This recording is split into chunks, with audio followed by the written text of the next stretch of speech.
Chief justice of India रहे थे S A Bobde, उन्होंने भी यही कहा, Bharat and India are both names given in the constitution. दोनों देश के नाम हैं जिन्हें कॉन्स्टिट्यूशन में कहा गया है। और बीजेपी भी इंडिया नाम के साथ खड़ी रही थी, जो कि सही चीज थी। लेकिन अब जब ऑपोजिशन ने अपना नाम इंडिया रखा तो सिर्फ पॉलिटिक्स के लिए बीजेपी के लोगों ने इंडिया नाम को गाली देनी शुरू कर दी। देखो, मैं समझता हूं पॉलिटिशियंस को राजनीति करनी होती है, ये उनका काम है, उन्हें इलेक्शन जीतनी होती है। लेकिन ये लोग सत्ता के लालच में इतने पागल हो गए हैं कि इन्होंने देश के नाम को ही गाली देनी शुरू कर दी। देश के नाम पर ही इन्होंने डिवाइड एंड रूल खेलना शुरू कर दिया कि लोगों को अभी तक तो बस हिंदू मुस्लिम में बांटते थे, अब लोगों को इंडिया और भारत के नाम पर भी बांटने लग जाओ, इसी चीज पर लोगों को लड़वाने लग जाओ। मैं बीजेपी वाले लोगों से सीधा कहना चाहूंगा कि थोड़ी सी भी शर्म आती है तुम लोगों को? तुम्हारा आईटी सेल मुझे बहुत बदनाम करने की कोशिश करता है इंटरनेट पर, एंटी बीजेपी एंटी मोदी के लेबल से लगाता है। और अभी तक मैं कहना चाहूंगा कि जितने भी वीडियोस मैंने बनाए हैं उनमें इशू बेस्ड क्रिटिसिज्म रहा है। जिस टॉपिक पर वीडियो था सिर्फ उसी टॉपिक को लेकर क्रिटिसाइज किया है सरकार को। और जब कभी मुझे लगा कि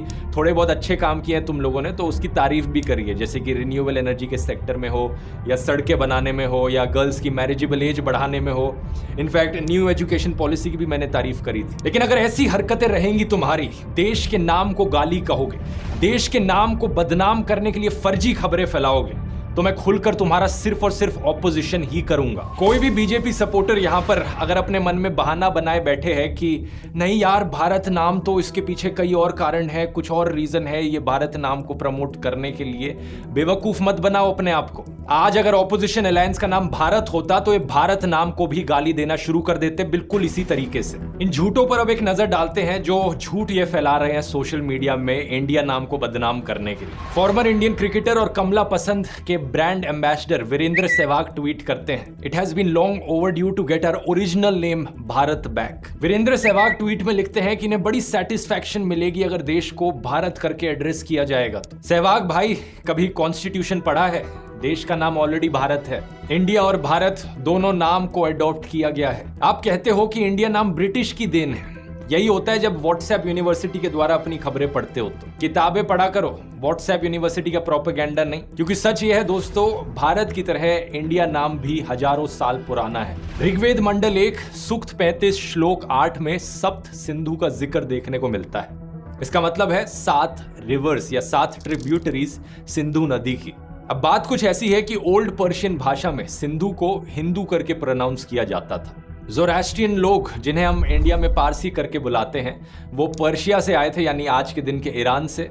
और वो अपनी होली किताब में सप्त सिंधु को हप्त हिंदू करके मेंशन करते हैं। यहाँ पर ये नदी को रेफर नहीं कर रहे थे, बल्कि इस पूरे ज्योग्राफिक एरिया को रेफर कर रहे थे जो सिंधु नदी का बेसिन था। और ये बात आज से 3000 साल से भी ज्यादा पुरानी है, 1200 BC की है। साल 516 BC में पर्शियन आक्यामेनिड्स डारियस I के अंडर सिंधु वैली को कॉन्कर कर लेते हैं। आक्यामेनिड उस एम्पायर का नाम था जो पर्शिया में उन जमानों में हुआ करता था, और डारियस I इनके एक राजा थे। जो ग्रीक लोग हैं उन्हें हिंद की नॉलेज मिलती है इन्हीं आक्यामेनिड से, और इनके डायलेक्ट में जो एच की साउंड है वो प्रोनाउंस नहीं करी जाती, तो एच नीचे गिर जाता है और सिंधु बन जाता है इंडस।